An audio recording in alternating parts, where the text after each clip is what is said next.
So next up, podcast listeners, we have the dumbest bill in America. And do we have a lead up, Mr. Producer? Here it is.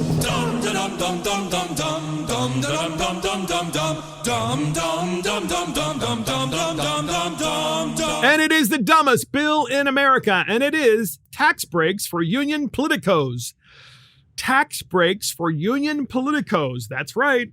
You get a tax break if this bill passes when you give a donation to your union.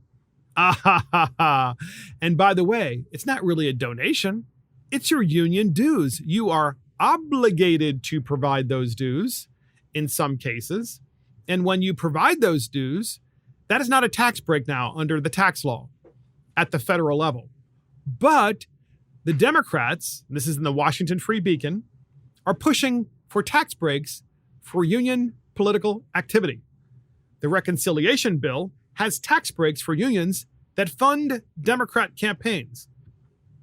Once again, what does the reconciliation bill have to do with unions? Shouldn't that be a standalone bill? So here is the article. House Democrats are fighting to give a tax break to workers, but only if they agree to subsidize union political spending, which pours billions of dollars into Democrat campaign coffers. The proposal, which is part of the $3.5 trillion reconciliation package, which is the massive spending bill, allows union members to write off up to $250 worth of their dues annually. So right now, whatever their dues may be, they are not tax deductible. But if this bill were to pass, $250 of their dues would be tax deductible.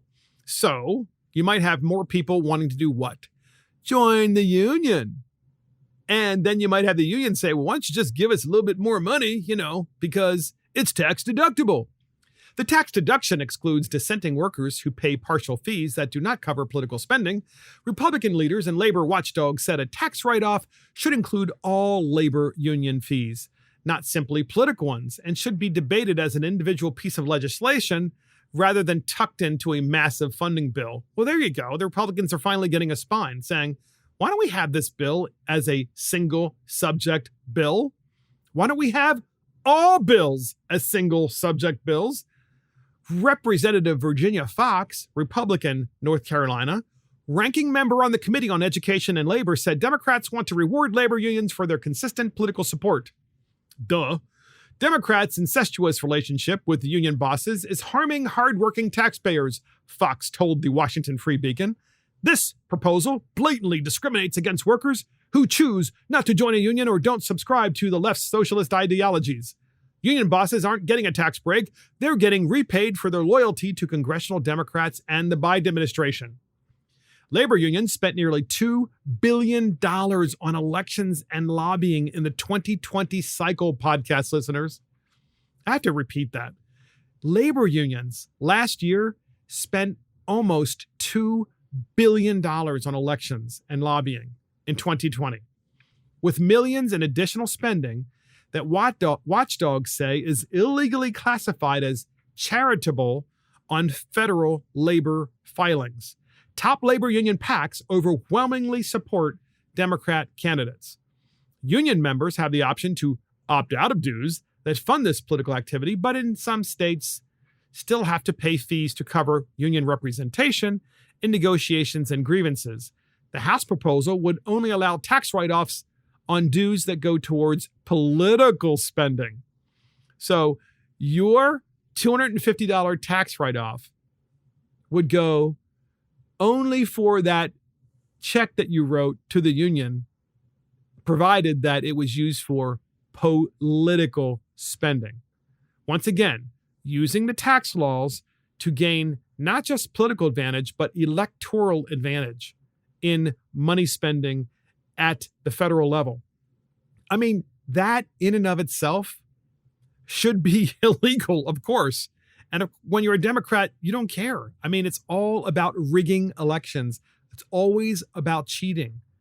And the thing is, if you are a union member and you are only paying the fee that allows you to be represented, the representation fee, but you're not paying those other PAC fees for political purposes, you're not paying those, I can rest assured that as a union member, you're probably being discriminated against with all different kinds of job opportunities because they don't want you.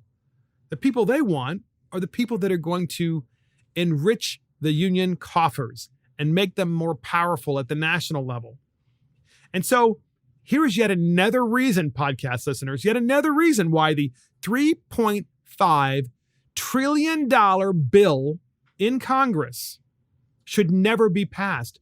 Because anytime you have a $3.5 trillion bill, you're probably going to have a few good things in there, and you're probably going to have tons of awful, ugly, evil things in there which undermine our democracy.